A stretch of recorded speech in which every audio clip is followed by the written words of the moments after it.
ರಾಯಚೂರು ಗ್ರಾಮೀಣ ಕ್ಷೇತ್ರ ವ್ಯಾಪ್ತಿಯ ಕೋಡಿ ಗ್ರಾಮದಲ್ಲಿ ಸ್ನಾನ ಮಾಡಲು ಹೋಗಿ ಒಂದೇ ಕುಟುಂಬಕ್ಕೆ ಸೇರಿದ 4 ಜನ ಮೃತಪಟ್ಟಿದ್ದಾರೆ.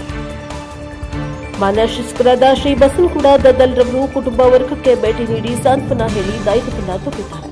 ಕುಟುಂಬ ವರ್ಗಕ್ಕೆ ದುಃಖ ಭರಿಸುವ ಶಕ್ತಿ ನೀಡಲಿ ಎಂದು ಭಗವಂತನಲ್ಲಿ ಪ್ರಾರ್ಥಿಸುತ್ತೇನೆ. ಮಾನ್ಯ ಶಾಸಕರು ಮಾತನಾಡಿ, ಅವರ ಕುಟುಂಬ ವರ್ಗಕ್ಕೆ ತುಂಬಲಾರದ ನಷ್ಟವಾಗಿದೆ. ಅಧಿಕಾರಿಗಳ ಜೊತೆಗೆ ಮಾತನಾಡಿ ಪರಿಹಾರವನ್ನು ಕೊಡಿಸುವಂತದ್ದು. ಮುಂದಿನ ದಿನಗಳಲ್ಲಿ ಮಕ್ಕಳಿಗೆ ಮೊರಾರ್ಜಿ ಶಾಲೆಗಳಲ್ಲಿ ವಿದ್ಯಾಭ್ಯಾಸ ಕೊಡಿಸುವುದಾಗಿ ಭರವಸೆಯನ್ನ ನೀಡಿದ್ದಾರೆ.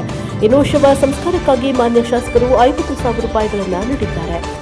ಈ ಸಂದರ್ಭದಲ್ಲಿ ಸೋಮಶೇಖರ ಪಾಟೀಲ್, ಶ್ರೀನಿವಾಸ ಸಾಹುಕಾರ, ಮೌನೇಶ ನಾಯ್ಕ, ಮನೋಜ್ ಗೌಡ, ಪ್ರವೀಣ್, ಮಲ್ಲೇಶ, ಜಾಕೋಬ, ರಮೇಶ್, ಮಹದೇವ ನಾಯ್ಕ ಹಾಗೂ ಮುಖಂಡರುಗಳು ಉಪಸ್ಥಿತರಿದ್ದರು. Bureau report Vedamurthy, NKS TV4 Bengaluru.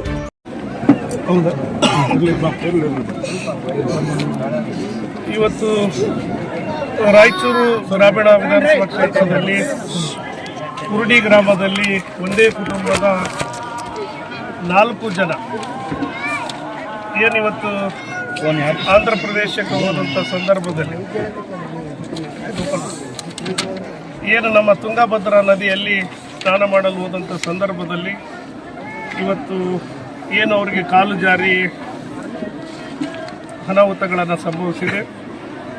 Umavathi ಗಂಡ ಗೋವಿಂದ ಕುರುಡಿ ಮತ್ತು ಶಿವಾನಂದ ತಂದೆ ಹನುಮಂತರಾಯ ಮತ್ತು ಮಾಂತೇಶ ಮತ್ತು ರತ್ನಮ್ಮ ಗಂಡ ಮಾಂತೇಶ್ ಇವರು 4 ಜನಗಳನ್ನು ಇವತ್ತು ಮೃತಪಟ್ಟಿದ್ದಾರೆ. ಬಹಳ ದುಃಖಕರವಾದಂಥ ಸಂಗತಿ. ಹಾಗಾಗಿ ಆ ಒಂದೇ ಕುಟುಂಬದಲ್ಲಿ ಇವತ್ತು 2 ಮಕ್ಕಳು, ಭಾಳ ಡಿಪ್ಲೊಮಾ ಒಂದು ಹುಡುಗ ಮತ್ತು ಭಾಳಷ್ಟು ಇನ್ನೊಬ್ಬ ಹುಡುಗ ಬೆಂಗಳೂರಲ್ಲಿ ITI ಅಂತ ಮಾಡಿದಂಥ 2 ವಿದ್ಯಾರ್ಥಿಗಳಿದ್ದರು. ಹಾಗಾಗಿ ಇವತ್ತು ಏಕೈಕ ಈ ಘಟನೆ ಆಗಿದೆ.